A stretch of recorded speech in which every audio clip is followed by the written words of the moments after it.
enjoy the process. That's all you're promised, is the process. You're never promised the fruits of the labor, you're just promised the labor itself. So you might as well fall in love with the labor. Hey, what's going on, crew? Today I want to tell you why I make YouTube videos. I started making YouTube videos like 9-10 years ago when I was just 16 years old. I'm 26 now, and I just started pumping them out because I needed somewhere to put my footage, to be honest. I was filming a lot of skate videos. You can go back to my earliest account called Trev Frank, and you'll find some of my earliest videos there of my friends bailing and myself bailing, whatever. Just throwing up some content that I filmed on a webcam. A lot of that footage was filmed on a webcam back in the day. That's all we had, but it worked.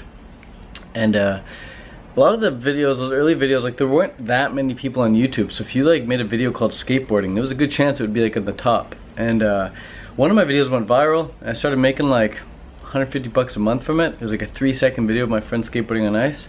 And ever since then, I realized, like, this was back 10 years ago, I realized, like, if there's something to this YouTube thing, like, if over 1 million people can watch something that I upload, like, that's powerful, man. Newspapers don't even have that power.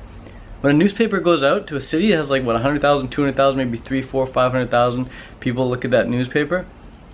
Like, the front page of it, at least. Hardly anyone's gonna flip through the whole dang thing. But if I could make YouTube videos that got out to that many people, for 1 million people, that's powerful stuff, man. That's like life-changing stuff. You know, that's like the Earth, the planet Earth could change from that. I felt like you could make an impact with that. So I started making YouTube videos really like full-on, consistently when I got into raw veganism, because before raw veganism I didn't really have a life purpose. Before raw veganism I didn't really have direction in life. I kind of was doing what everyone else was doing, going to college, working a 9 to 5, eating crap food and just accumulating a bunch of stuff and not really having any sense of direction in life. Once I went raw vegan, dude, everything changed for me. My acne was gone. I had way more energy, I had way more motivation, I had cleaner friends, I was into like self-improvement, self-development, I lost a bunch of weight, detoxed, and I just felt really good, man, because when you eat high vibrational foods, you experience high vibrational moods, and you're typically around other people who are vibrating at that level. So I started making YouTube videos to promote the plant-based message, the raw vegan message. I wanted to get the message out there that you could indeed live on raw, fresh, living fruits and vegetables if you want vegetables as well.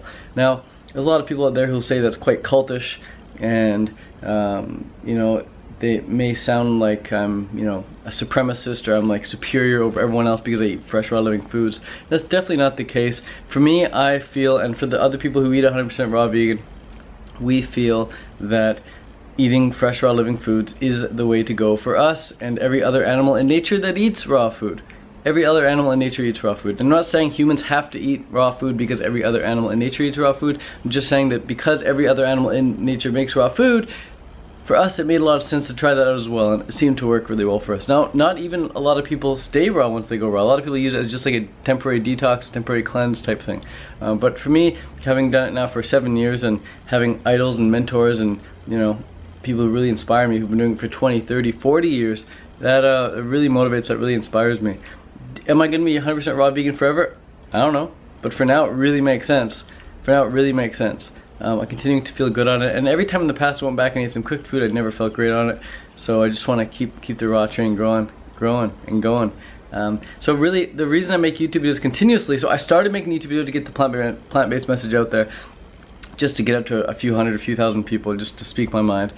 And now the feedback I get from fans is fantastic. The feedback I get from fans on Snapchat, people showing me their face saying, thanks Ted, like really changed my life, and thanks man, this video made me quit marijuana, or thanks Ted, I'm now eating more fruit because of you. That's all I want to hear, is just, hey Ted, I'm eating more fruit. That's like the best feedback I could ever get from someone. And so yeah, when you make YouTube videos, you put yourself in the arena, you step into the arena, you step on the stage, and you're in front of like potentially millions of people sharing your life story, sharing your opinion. And you're gonna get a lot of people saying, way to go man, thank you so much, that really affected me, just what I needed to hear right now. And then you're also gonna get a lot of people who are gonna speak a lot of crap, speak a lot of hate, and say like, oh, you're just crazy, or you're creepy, or you're slimy, or I don't get good vibes from you. And that's totally cool, man, because there's gotta be polar opposites in life. That's just the law of the universe. For every one person that likes you, is gonna be someone who doesn't like you. Typically it's the ratio, it's 1 to 1. Whatever, it could be 2 to 1 ratio, it could be 3 to 1. But the more people that you help, the more people that you inspire, the more people are gonna hate you as well. It's a numbers game. And I've had Snapchat now for a couple of years, and I've never had a single hate snap sent to me my way once. People don't want to attach their face to a hate message, but I get YouTube hate all the time. Anyone who's been on YouTube for any appreciable amount of time gets the YouTube hate. Elise gets YouTube hate. Freely and Dirty Writer, of course, get YouTube hate, especially as of lately. But even people like Fully Rock Christina and Ravana and like just a bunch of innocent people, man. Like Elise, how does Elise get hate? But people definitely hate on her. They're saying her views are very extreme and all this stuff, and she shouldn't be making YouTube videos or whatever. Like all these extreme comments. And it's just a numbers game. So I continue to make YouTube videos despite people hating, because I lay down in bed, I open my phone, I get like 1,000 snaps from like beautiful fans saying like, oh, thanks for your videos, thanks for your videos, thanks for your videos. And one positive comment can outweigh 100 negative comments. You know, one positive comment saying, hey Ted, I eat more fruit to keep making videos. That just like erases 1,000 negative comments. I'm just like, yes, I'm gonna keep making YouTube videos. I'm gonna keep doing what I was put on this planet to do.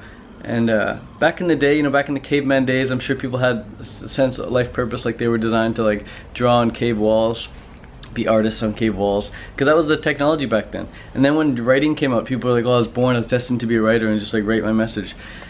And then like typewriting came out and people started typing. They're just like, I was born to be a writer, I was born to type these books. And now we have the age of the internet, we have the age of film, of media, of YouTube, of videography. And there's a lot of people now who are they're dedicating their life to putting their message on film and getting it up there, getting it out there. It doesn't necessarily have to be on YouTube, and it doesn't necessarily have to be for money either. But it's just like a passion, it's an expressive flow, it's an expressive outlet to take whatever's inside us and just pour it through the medium of film. Some sirens going out there, hope who's ever hurt is getting help.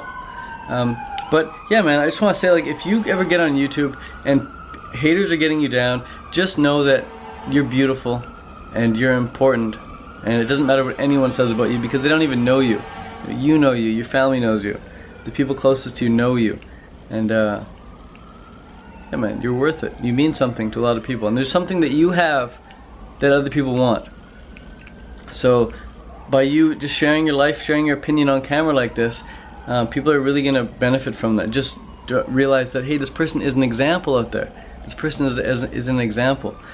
And there's a quote I heard this morning, let's see if I can remember it now. It was like, if you're afraid to do something for the first time and you're afraid to be the exception, just see that as an opportunity to set the example. So if you're afraid to be the exception, if you're afraid to be the only one doing something, like making YouTube videos on raw, fresh, living foods, on veganism, on YouTube, if you're afraid to be that exception, just see it as an opportunity to set an example. The only reason I'm here in front of you today making YouTube videos is because I had enough mentors, enough people who inspired me on YouTube just by setting the example. They didn't really tell me to make YouTube videos. They did every now and then if I asked. They say, yeah, make some YouTube videos, sure, but they weren't making YouTube videos about telling me to make YouTube videos. They just were living their life, and I took that as with such a, did I take it with a grain of salt? No, I took it by the bucket load, man. I just walked right up to it and took it by the bucket load. I would watch the videos on repeat, man. I needed to hear, I needed to see their content. And a lot of this is like 7 years ago I started watching YouTube videos on raw veganism, and it's like, I just watched the videos over and over and over again, and now I am who I am today because of them. It wasn't because of college, and it wasn't really because of, you know, the things I learned as a child. It was really as of recently when I started taking control of my own life and watching what I wanted to watch. Not having to do what school told me to do, not having to do what my parents told me to do, or watch what my parents told me to watch, or teachers told me to watch, or the news or mainstream media told me to watch. I watched stuff on YouTube, the really good stuff, the stuff all about minimalism and raw food and spirituality and self-development. I just engrossed myself in that and focused on that, and we get more of what we focus on. So yeah, man, that's really how it all came to be. I just wanted to tell you this brief backstory of how I started making YouTube videos, and I'll keep making YouTube videos for as long as I want. Right now it's kind of like a not a full-time thing, because full-time to me means like 8 hours a day. Being on the computer is definitely a full-time job. Like, I'm doing many different things on the computer. I'm working on some apps, I'm working on different levels, different platforms of social media, just working on some different projects, the Vegan World Summit. So I'm definitely working on the computer as a full-time job, but YouTube is probably like a side hustle for now anyway. Maybe it'll become full-time one day, but it's all good for now. Anyways, guys, just thought I'd let you know why I made YouTube videos, maybe inspire you a bit to make some YouTube videos if you want. But I understand too that The whole world's not going to start making YouTube videos. It's not for everyone. That would be like a Hollywood actor or actors coming down and saying, Ted, like, you should do Hollywood. And I'm just like, Hollywood's just not for me right now. Or it's like a, you know, like a kite skier or something, or a snowboarder saying, Ted, like, you gotta snowboard too, man. You gotta go to the Olympics and snowboard, make a living doing snowboarding.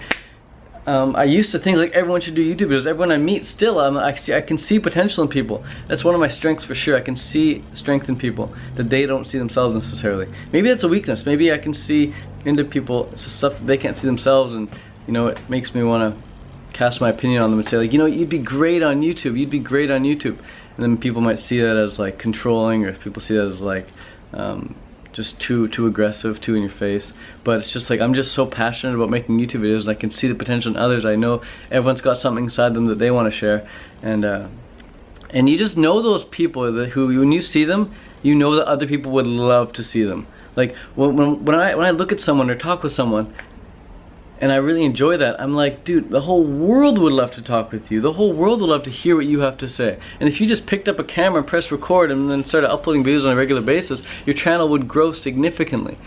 And what I just said there, that sentence I just said there, probably goes for you watching this right now. If you've watched this long into the video, you know, 10 minutes into the video, whatever, however long we are in, this video's for you. I haven't really come across someone who have said like, no, you know what, you wouldn't be good on YouTube.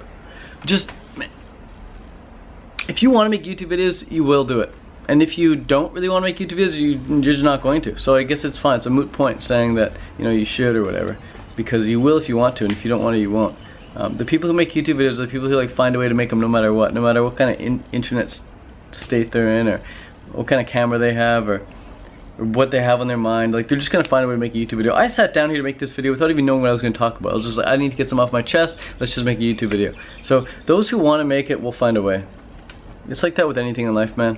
Desire is the triggering mechanism for making things happen. Desire is the triggering mechanism for energy. Desire is the triggering mechanism for creating time in your life. People say they don't have enough time, it's because they don't have enough desire. People say they don't have enough energy, it's because they don't have enough desire. You know, you'll have all the time in the world when you fall madly in love with something and you begin obsessing about it. You'll have all the time in the world for it. And you'll have all the energy in the world when you start obsessing over something too. You know, you might be tired late at night, 10 p.m., you've been up since 5 a.m., you start thinking of that obsession you have, boom. You got all the energy in the world, you can stay up till 3 a.m. on it. First thing in the morning again, 5 a.m., you wake up, start thinking about it, you can get right to work on it if you're obsessed about it. So you have all the time, all the energy in the world when you work on what you're obsessed on. And for me lately, it's been YouTube, and that's been my app. So I can't wait to launch the app. It's gonna be super dope. And can't wait to just keep making YouTube videos, man. Can't wait to keep making YouTube videos. I intend on making some really cool videos in the near future. And I'd love to work with other people on those too. So if you know any other great YouTubers who you'd love to see me collaborate with, let me know. Maybe we'll get in contact with them and fly over, see them, or they can fly over here to Hawaii and see me, and we can collab. That'd be cool. But I just love working on projects with people. I love filming other people. I love editing other people's videos as well. Super rad time. I just love everything to do with film. Probably want to make a short film too in the future, and a documentary. Just always loved it. It's just been so easy for me, man. I can sit down and edit for like 8 hours straight. That's easy for me. Give me a bunch of clips, man. Let me edit. I'll have a good time. I'll have a good time editing. And I edit videos. Spend 2 hours editing a video and then I just delete it. I'm like, no, not good enough. Or I'll edit and upload a video on YouTube. Like I just edited and uploaded a video a couple days ago, or by the time you watch this, maybe like today I've uploaded a video. I'll take it down. I'll just delete it right away. After it gets 1,000 views or 2,000 views, I'll just take it down. I'm not happy with it. So it's like writing too. I love to write, and I'll write like a big paragraph and I'll just delete it. No one needs to see it. It's just like a painter who paints a picture and then just garbage. It's good. It's fun while it happened, but don't need to publish that. So it's more about the process, more about the journey for me. I'm doing what I love, whether that's with writing or editing or skateboarding or running or triathlon, whatever. So, you know, enjoy the process, but don't be so attached to the outcome. That's a lesson that I've been experiencing lately. Enjoy the process. That's all you're promised, is the process. You never promised the fruits of the labor, you just promised the labor itself. So you might as well fall in love with the labor. Anyways guys, that's it. I could talk lots. Feeling pretty good. But thanks for watching, and I'll see you in the next video. Peace.